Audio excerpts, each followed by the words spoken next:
wherever you are.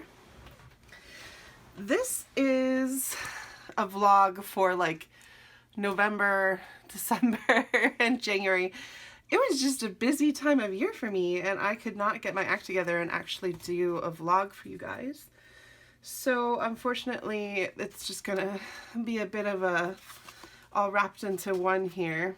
But I have been doing quite a bit of work behind the scenes, and so I'll just catch you up on things. Maybe I'll flip-flop them and tell you what I've been doing most recently, and then we'll kind of talk about what I have accomplished over the last few months. First off is I completely changed my filming setup. So I'm facing a different window, and this is probably the earliest time of day that I can film because now I'm facing east. Sorry for all these dog hairs, that's just life. Let's just say that they're brush hairs. So I've got a little bit of light going on here, and hopefully I will be able to film for a longer window during the day, so that should be helpful. I've also been doing a whole bunch of abstract pieces. So here's my red piece and blue piece. This one was kind of an exercise in how rigid can I get, and it turns out not that rigid. So I used some masking tape to mask off the sections here, and I'm not the type of person that's willing to like measure. I just kind of tried to mask these off an equal width based on my eyeball, and then I used a special medium, a shimmer medium, so when this does hit the sun it gets like this really beautiful shimmery effect. And then I splattered it because I can't have things that are rigid and structured like that around me. So this is a much more representative of the kind of abstract I've been doing lately. And essentially I just do these while I am multitasking. So a lot of them are phone calls to people or listening to podcasts, comedy. I try and listen to comedy podcasts as much as possible in order to kind of alleviate the stress that is daily life during the pandemic.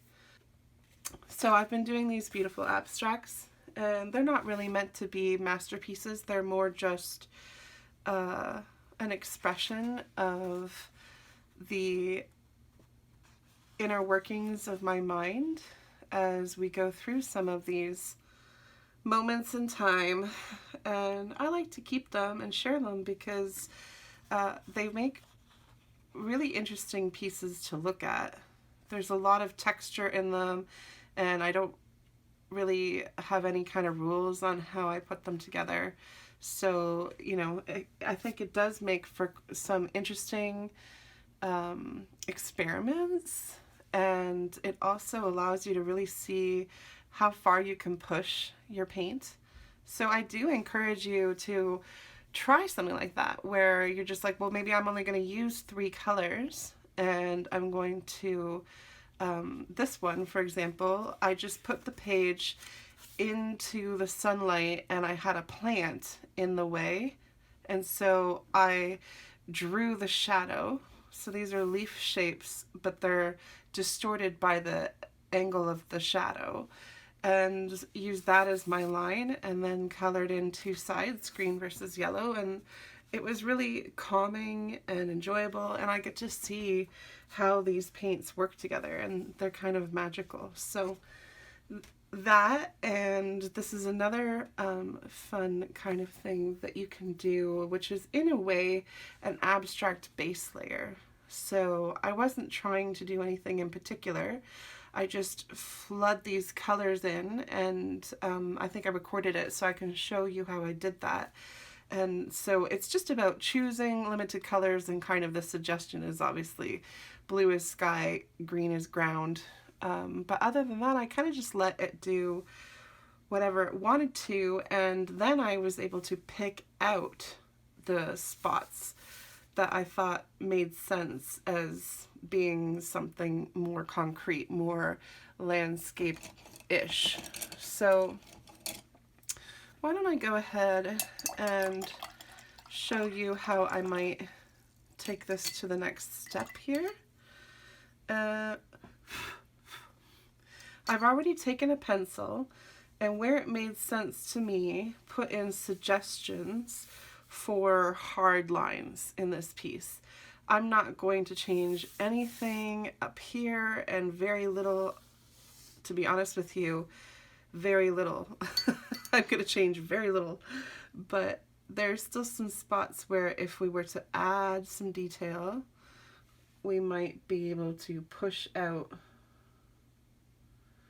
Actually, that is just a little bit too cool of a green, so I've added in a slightly warmer green. This is a sap green here.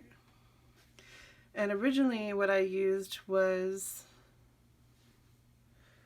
Undersea Green by Daniel Smith. So we might have to just go back to the Undersea Green just for consistency. But I'm going to draw this background here and then use my angled brush to do kind of an uneven softening of that top line. Okay, so you can see it's starting to pull apart and get kind of dry, and that's good. It's giving me an uneven angle up. So just kind of pushing that tree line a little bit. So now all I've done is defined the bank with very little effort. So I'm going to do the same thing here. Kind of bring it around a little bit. So our darkest line will be right there at the water's edge. And I don't want to change too much about the painting. All I'm trying to do is very gently define some areas for your eye to make a little bit more sense of it. And I'm not working from any kind of reference because all I did was just look at the way that the paint had already settled and tried to make some sense of it. So there are no rules here. You can do whatever you want. I'm gonna just add a few, with this beautiful dagger brush, flecks of darker color along the bank, just so it doesn't come across as, oh, here's one specific line, hard line in this beautiful piece. Beautiful experiment. Try and vary that line just a little bit. And it should get a bit darker the closer it gets to you. So here, I think I'm going to include some of this yellow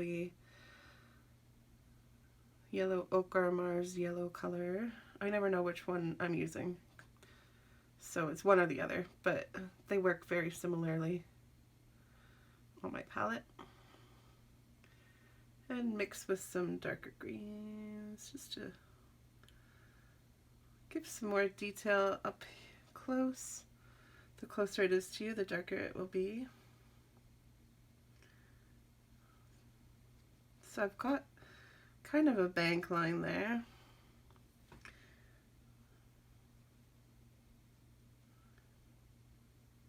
Okay. A little bit of dry brush.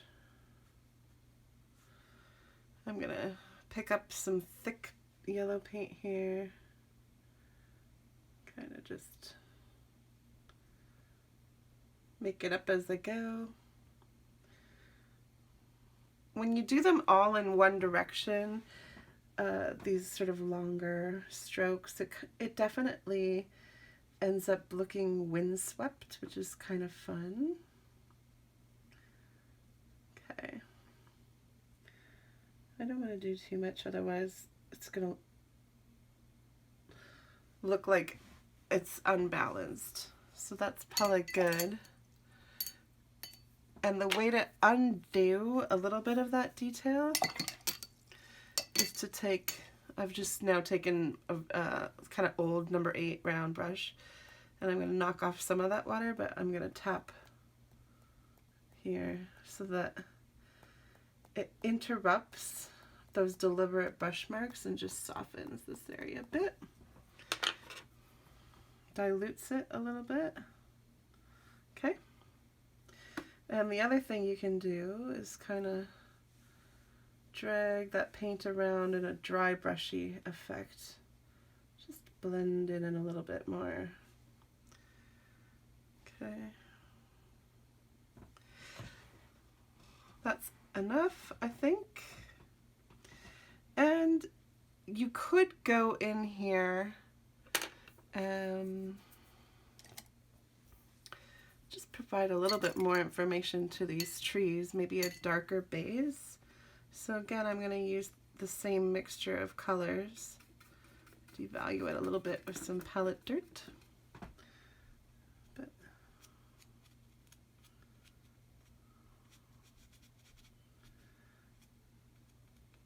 you can see where I suggested a ground line in pencil. So just something like that.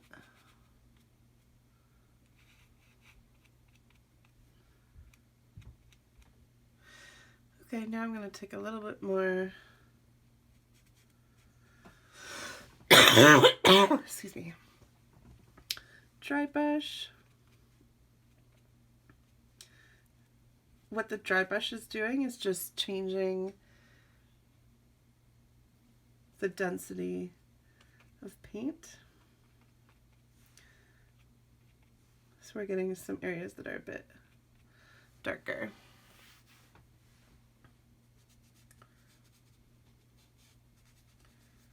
Just a suggestion of the rest of this bank here. Okay.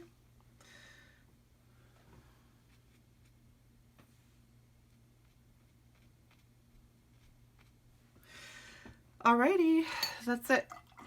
So I just wanted to show you how you can take something that was just free-flowing fun and go back in and imagine what you might be seeing and create something. So that was our little tiny painting demo, and I hope you enjoyed that. I'm going to put it aside to dry. One of the things that I've been up to recently is to be working with a local gallery, the Brown County Craft Gallery, to put together some of my fine artwork for sale, and a lot of cards and prints and stickers and that kind of thing. So that is going to be available for people in Brown County. I'm really excited about that. One of the things that I tried to do was actually put my artwork onto a wooden cradle.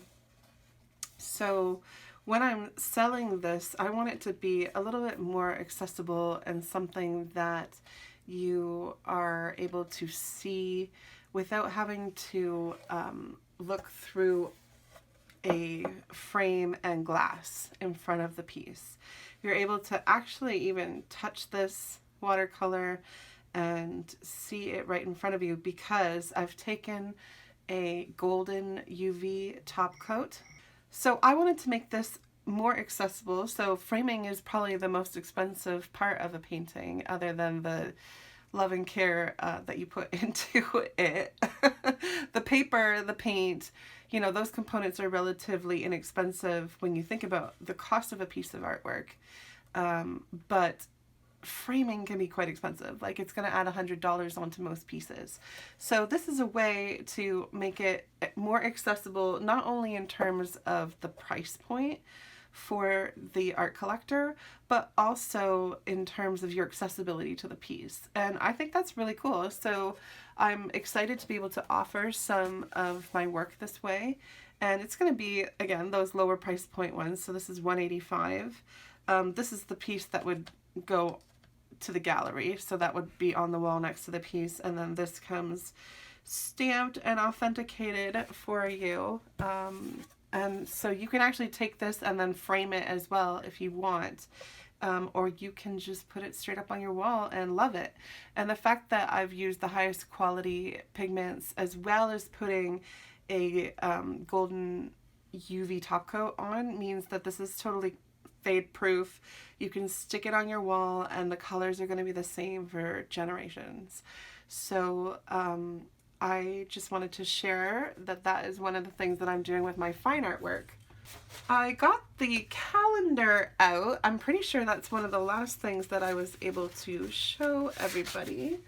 So I got the calendar finished, and I was able to turn these into greeting cards. So I really enjoyed putting together some new greeting cards with some of the artwork that I've done over the last 6 months. So that was enjoyable, and all of this is available either, it actually goes this way, by purchasing in one of the stores that I work with or on my website, or you can just contact me if you are interested in purchasing either fine art or prints, whichever is preferable to you. So I also did a lot of research recently into wild booking and the creation of my new course, which is called Wild Booking. And in a way, it is just sort of a turn of phrase, a different way of saying nature sketchbook. But I really wanted to focus on it being about the watercolor creation of things for your own personal nature sketchbook, because I think it's all fine and good if you're able to put down the details of what you found, but it's really special if you're able to create a journal that has drawings and paintings that you've done along with all that written detail work. And so I want to be able to give you the tools to create an awesome, generational piece that talks about the things that you encounter in the world that are special. And so one of the first things we did was look at how to portray ice and snow. And so I did a lot of background work on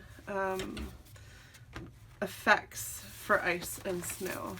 So here was some of the explorations into what type of paints work best for creating a snow effect, and then what additives work best for creating a snow effect, a comparison of different silvery, sparkly paints versus using table salt versus using kosher salt, or just, in fact, what you can do is just use droplets of water.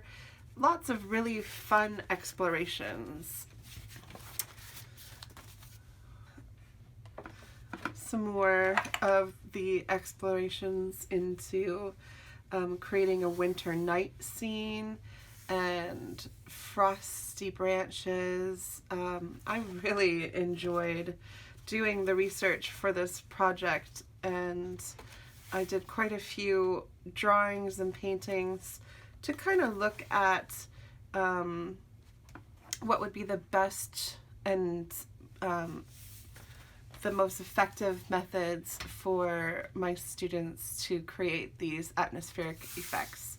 And so this is all of the kind of background test work and research that goes into creating those lessons, and I had a lot of fun doing it. So I cannot wait for you, and this was actually a preparatory piece that then became a larger fine art piece. So I actually learned a lot myself while I was going through this, and that's part of the joy of being a teacher, is as you teach, you learn as well. So it's kind of a cycle that I absolutely love. This piece also came out of some of those experimentations, and I have Canadian family that's kind of scattered all over, and so this was inspired by a photograph taken by my cousin out in New Brunswick, and she gets a lot of snow, and they have a beautiful property with chickens and a little pond to skate on. And so she sent me some snowy photos after a big storm that they had, and I was able to paint this, so I'm going to send that on to her. But it also shows you how, you know, I take all these explorations and then I'm able to, with the knowledge and brush miles that I've gained, take that and apply it and put it into a more fine art piece. So I really, really enjoy that kind of feedback loop that I get from being a teacher. I want to show you these new paints that I got, and I don't know what I did with them. Oh, okay. So here we go. I really, really enjoyed the Schmincke super granulating set of paints that I got, gosh, it wasn't a year ago, but it was something like that. And so they came out with, I believe, Galaxy and Undersea first, and then there's a Tundra and a Forest set. I don't know if that's all the sets, to be honest with you, because they kind of came out and they were like flung out and everybody loved certain paints from them, especially like Tundra Violet. Everybody was trying to get Tundra Violet. Well, they decided, okay, we're going to come out with even more super granulating watercolor paints. And so this next set, they have a Desert, Volcano, and the Shire set. So I decided to get the Shire set from St. Louis Art Supply. St. Louis Art Supply has a huge selection of Schmincke, and they just seem to be like wonderful people. I was really happy with my entire experience with them. So if you are in the United States, I would definitely recommend them as a supplier for Schmincke paints. And these are just the 5 ml, but that's probably all that I needed, because to be honest with you, my overall feel about this set for application in the work that I do is just eh. So that was kind of a lead up and like a whole bunch of excitement for me to just go eh. But okay, to be fair, 2 or 3 of these colors are really, really cool. I think what I didn't understand about this Shire set when I originally purchased it is that the undertone for all of these is this yellowy color here. So let me just tell you exactly what pigment that is. PY159, which is a synthetic yellow that granulates, but it's also a bit of a blah color in itself. So you can see it here in the yellow undertone on the Shire green, and then it's the more mass tone on the Shire yellow mixed with a bit of a brownish granulation underneath it.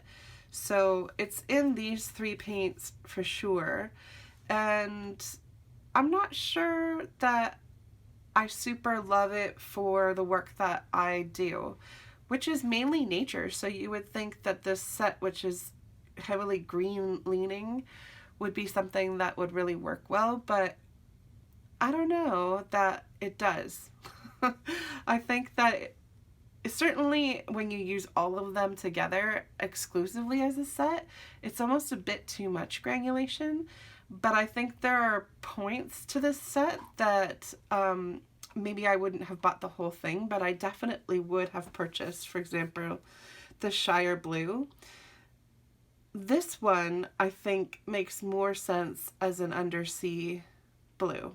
It is super duper beautiful, and it's very greeny. So to me, it has that feel to it of looking into a pond or a lake where you cannot quite see what's underneath there, but there's just this shimmering, floating mass of changing blue and green colors.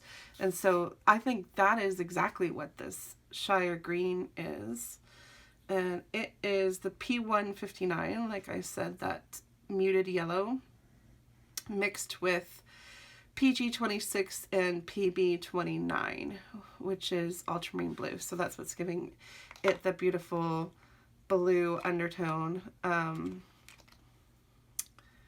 So yeah, it's a mix of 3 different colors, and so it does make it a bit difficult to use because you can't mix it well with anything else. Otherwise you're just going to get mud because you've already got yellow and blue and green in there. So you've taken up one whole side of the color wheel with this one paint.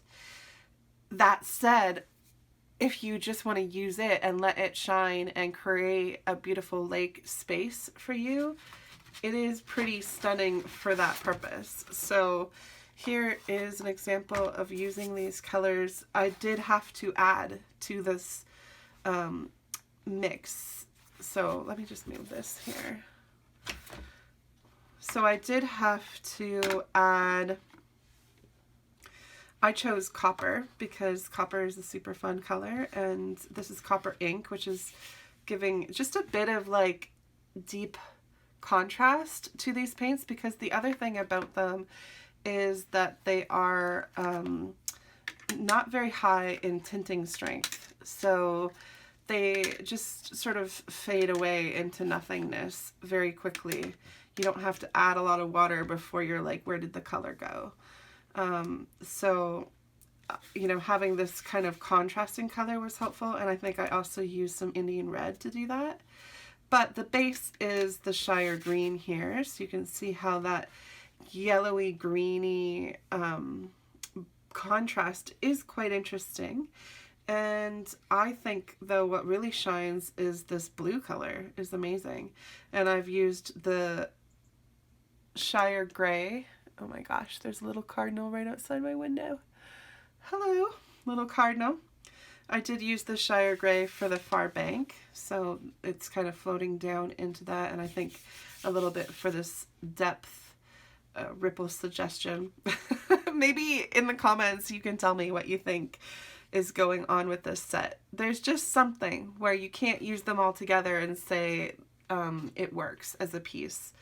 It's just a little off, but I think in terms of the components, they are quite interesting. And so if you were to take them apart and use them with other pigments, I think that they each have a place. I just don't think that as a set being used together that they actually make very interesting piece to look at. So that's my 2 cents on these, and going forward, if I were to purchase anything again, it would definitely be this awesome Shire Blue. So I haven't shown you all of the different work that I've been doing. I also started to look at doing a whole book that is just dedicated to small swatches that I can flip through. So blues, greens, and I will keep going. And I haven't decided if I want to put circles on the back and put the information about the color on the back so that all of the words don't get in way of your viewing of the actual color, or whether I just want to put the labels sort of neatly to one side of the circle. I haven't yet decided, so if you have any input on that, I would definitely appreciate. This was a little watercolor book that I got from St. Louis Art Supply as well. So it's a spiral ring notebook watercolor paper from the Travelers Company in Japan. This is not super high quality. I think it's probably only going to be like a 90 pound. But for something like this, where we're just really quickly looking at the overall color, I think it's really fun. You know, I'm able to go, okay, yeah, that's definitely this blue. So if I get lost in my palette and confused about what color I have in my palette, I can double check against this reference. That's the general idea there. Okay, the book review portion. So the first book that I would like to talk about is called Painting Watercolor Snow Scenes the Easy Way. This book is by Terry Harrison, and I was able to get it at my local library. It is a really beautiful book by a British author, and I'm not going to show you the whole thing, but he does give a very basic overview of the tools needed. and then goes into specific techniques, and then he has projects for you to use those techniques. And some of the things that I really enjoyed about his techniques was, I think the idea of the way to do these trees, for example, I was able to understand his methods. He really breaks them down step by step. And so, you know, for example, in this one, he's using a whole bunch of techniques here. So laying in the tree first, you know, removing some of the, like one side of the tree, the paint there, using like, oh my gosh, what is that called? Using lifting, and then going back in and having more detail on one side, and the way that he's doing the reflections. I love that he's using all kinds of different brushes, and he's actually decided to use the pouncer, or here it's called a deerfoot stippler, for his snow, which I love this brush, so I'm really glad to see somebody else using it. They're huge, beautiful close-up photos, so you're able to really see into the details of the work that he's doing. So here's another one that I thought was particularly effective in doing the trees and showing that background. I think often when we're looking at a huge mass of trees, like in the winter when you're looking at a forest, it's very intimidating. The idea of how am I going to be able to put in all that information that I'm seeing? And so he's really carefully broken it down for you into some simple steps. And throughout the book, he's also showing you a variety of ways to achieve a similar effect. So in the other one, he painted those trees in first and then lifted out some of the paint. Whereas in this one, he's actually masked some trees and scraped out some others and then added in darker details after you pull the mask off. Or going in on those scraped trees and adding in some darker details. So there's a lot of different techniques within this book that he's giving you to achieve different things, so I appreciate that. And the other one is his skies. I'm trying to see if I can find for you. Here's a good example of where he's showing you the method for the skies. Making sure that you are masking off the areas that you want to preserve as pure white, and then using those really beautiful big broad strokes and some particular color sequences that really read as winter. So for example, going from a very clear light blue to almost completely white and then down to yellow and a rose. That progression of colors you see often over and over again. So you've got, again, that clear light blue to almost white to a yellow to a rose. You see that in all kinds of winter paintings, and so I thought that this book was particularly helpful if you are looking into those wintry scenes, which we were investigating in that January portion of the Wild booking. And so I definitely suggest you track down a copy of this and take a look at it. While I was stocking Brown County Craft Gallery, I did a bunch more stickers for them, and I was able to upsize my brand sticker. I love these little mushroom stickers, and so the fact that I was able to get a bigger size, that was really exciting for me. And I also, one of the ways that I like to deal with scrap is to make my own bookmarks, and so I went ahead and made a ton of these bookmarks out of my artwork, and they're $3 each. Pretty much every single one has two sides to it, and they might be pieces of artwork that I just didn't think were good enough or didn't learn from for one reason or another, or they are just playing with colors or swatching. So there's a lot of fun variety, and let me know if this is something that you'd like me to show you how I do, because I think we all end up with these massive piles of things that, you know, is it art? It could be. Somebody might really love this and go, that is perfect for my space and I want that. For me, this was, as I said, just really about listening to music or having a conversation and having something to do so that I could focus, because that's one of the ways that I listen well, is actually keeping my hands busy. So that is why I have all kinds of pieces of artwork that look like this, because it's just an expression of me trying to be a better listener and at the same time being productive. I happen to listen best while making some visual representation of color and movement. And so, you know, these, I don't want to waste this paper, and certainly there's a lot of beauty to be found in pieces like this. So often one of the best things to do is just to repurpose. So you can actually, I mean, you can do all kinds of things with the beautiful watercolor artwork that isn't good enough for your walls, or, you know, for one reason or another, you think it's okay to cut it up. You can do so much with those beautiful pieces. So this is just one thing that I like to do with it. And I'm happy to show you how to make these simple bookmarks. They're really fun and effective, and they make great teacher gifts. And I'm going to come back with all kinds of really fun things that I've been up to in February next month. So I will see you then. Have a wonderful February, a beautiful Valentine's Day, whatever it means for you, and we will see you in March.